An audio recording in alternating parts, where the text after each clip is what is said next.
6 o'clock early, and it's day 6 here at the Kingshouse on Rannoch Moor. It's quite a calm morning. Visibility is really good. It's really still. There's only a breath of wind, and still the dawn chorus. That's Glencoe behind me, down the valley into Glencoe, and got a long day ahead. The mist has finally lifted, and I've got my first full-length view of this mountain here, which is one of Scotland's finest. It's called Buchel Etive Moor, and what an absolute belter of a mountain, right at the head of Glencoe. I'm only about a quarter of a mile from Kingshouse, but I was trying to keep my voice down back there because I was close to people camping by the river. I'm up and out early today because I'm doing the final 24 miles to Fort William, and I wanted to get a nice early start, give myself lots of time just in case I need to rest, and I don't want to be finishing late either, so I'm pushing on. The terrain's going to help me do that long stretch on the final day because I'm quite high up here on Rannoch Moor already, and obviously Fort William is at sea level. There's a few ups and downs today, but nothing major, and it's going to be generally descending. It gives me a good chance of completing that without finishing like I did Ben Lomond, knuckles dragging on the floor, tongue hanging out. Very easy going along here. It's basically the old road. It's not a footpath, it's tarmac, flying along.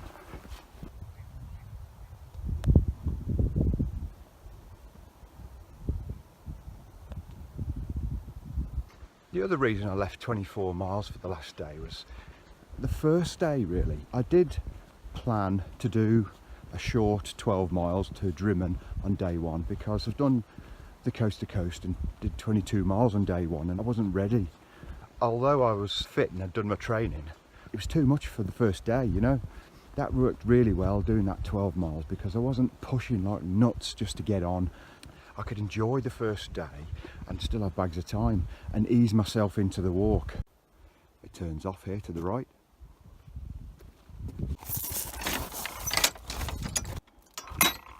By the time I got to day 6 today, I knew I'd have 5 good days strenuous hiking in my legs, and I'd be match fit, so to speak. I'd have a really good chance of doing that final day, 24 miles. It's not as daunting as it otherwise might be. Kingshouse in the distance. You can see how isolated it really is from this point. I'm alongside the Buchel now, right in the mouth of the head of Glencoe. Typical glacial form, smooth sloping valleys on either side with massive jutting rocks up on both sides. It's awesome.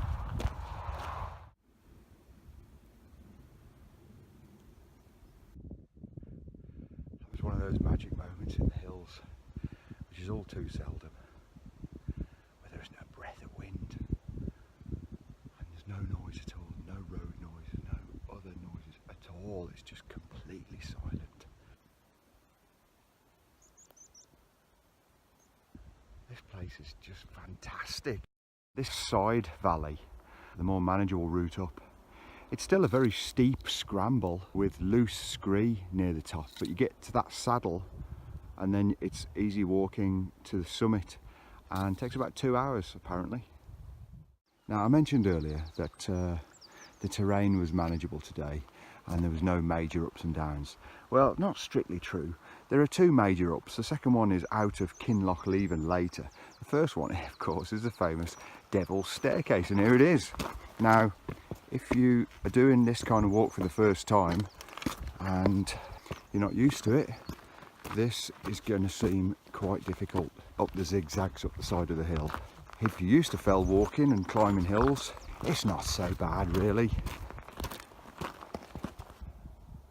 I'm at the top now, still no wind, beautiful calm.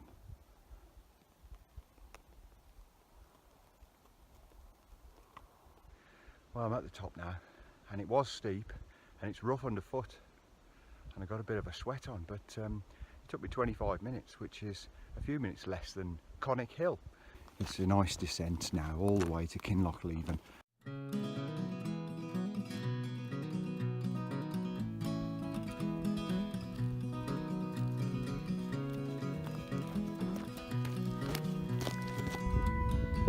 So that's the summit there, and it comes down across the stream and then here.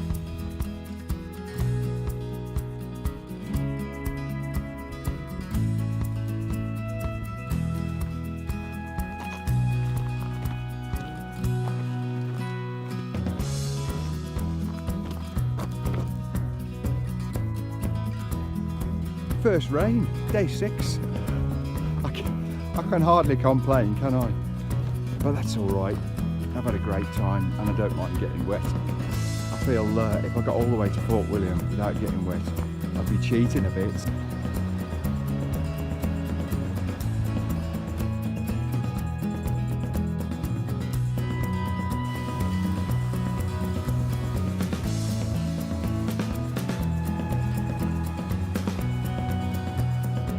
There's a charred smell in the air around here, and all this blackened earth right up the side of the hill there. Must have been on fire recently. It hasn't gone right down. You can see close here. This is the top bits. Aye aye.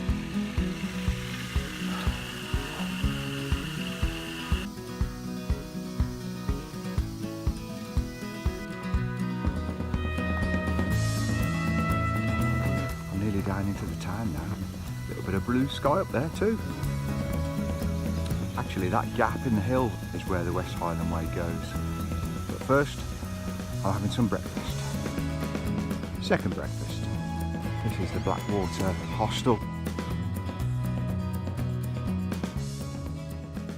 Little hobbit holes. I've arrived at Kinlochleven. It's 9:15, so that's 3¼ hours, 9 miles up and over. I've made a good start to the day. There's a supermarket just down the road, so I'm going to get something to eat, have a rest, and then push on. I went a bit mental. It's the first shop I've seen since Tyndrum. It was 28 miles ago, and I'm hungry. Actually, I'm not sure if it's Tyndrum or Tyndrum. I've heard both. Apologies if you're from there and you're offended. The guy said, "Do you want a bag for all that?" I said, "No, I'm going to eat most of it now, mate. I'm starving." The supermarket's down there to the left, and it's out of sight from when you join this road. And the way carries on to the right, over the bridge and over the river. That's the outlet from the pipes. That's cool. Well, that's where we're headed. Up in the gap in the hills up there, towards the blue sky and the sunshine. You walk along a bit further, but before you get to the McDonald's cabins place, you have to cross over just here. I love these old signs, they're great. Up to Lerrig Moor. It's time to get back to work. Now, I don't know how long this climb's going to be, so I'm going to just expect that it's an hour. And if it's any less than that, then that's a bonus.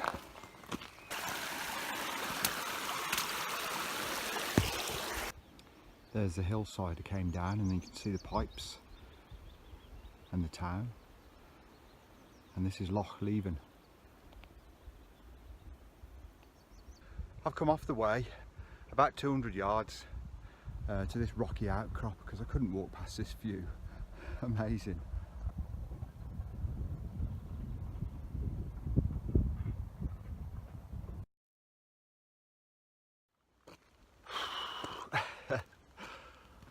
Even with that little detour off to the side, which was 10 minutes of hard bushwhacking actually, but anyway, it still only took half an hour to get up onto the level here, so it's not so bad out of Kinlochleven. Again, it's rough underfoot and steep, but it's not so bad.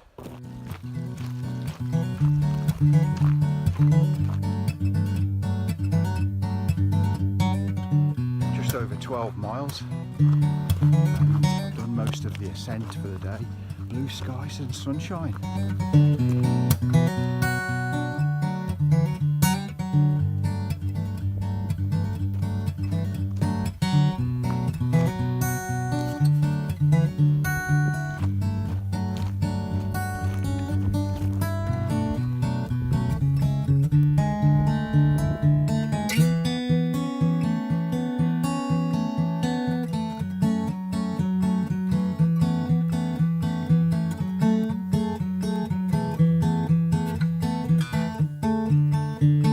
16 miles in.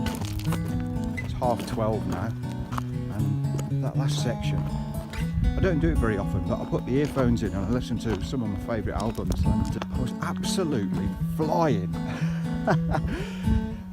Really gets your legs pumping, your spirits up, and it felt like I was floating along.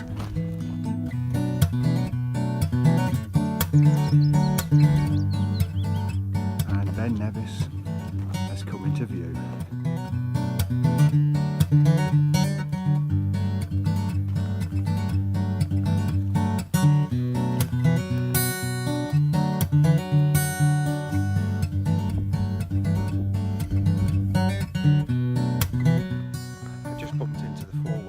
Again, good bunch of lads. I hope you made it to the end all right if you're watching this, and got home safely, so it was nice meeting you. 20 miles done, 4 left.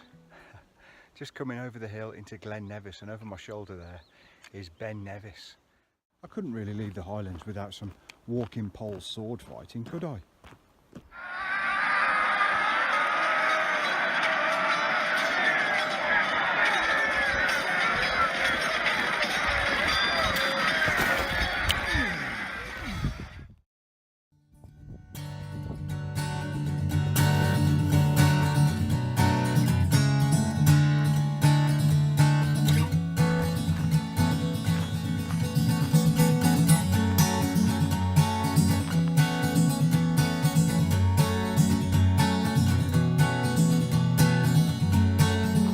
O'clock, that's 22 miles now, so I'm almost down to the valley floor. 2 miles left.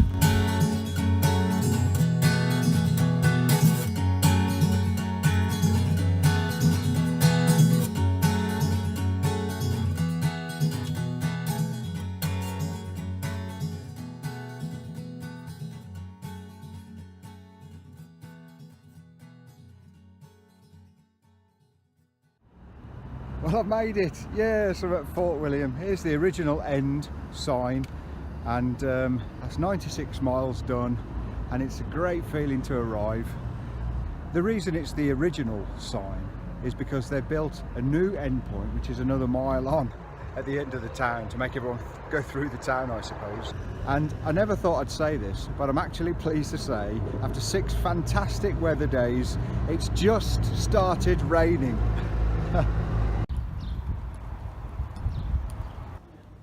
It's 4 o'clock now, so it's 25 miles in the end, in 10 hours. A few aches and pains.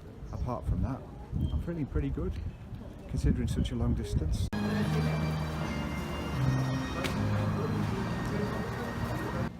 I'm nearly there. You have to walk all the way down this street, but it's not unpleasant. It's almost a bit like a victory march, going past all the touristy shops with tartan and bagpipes. Anyway, here we are. This is the finishing line, apparently, on the floor. I'm over that. And the end of the West Highland Way, with this fella on a bench here. So I'm not getting much conversation out of this fella, but he's probably very cold.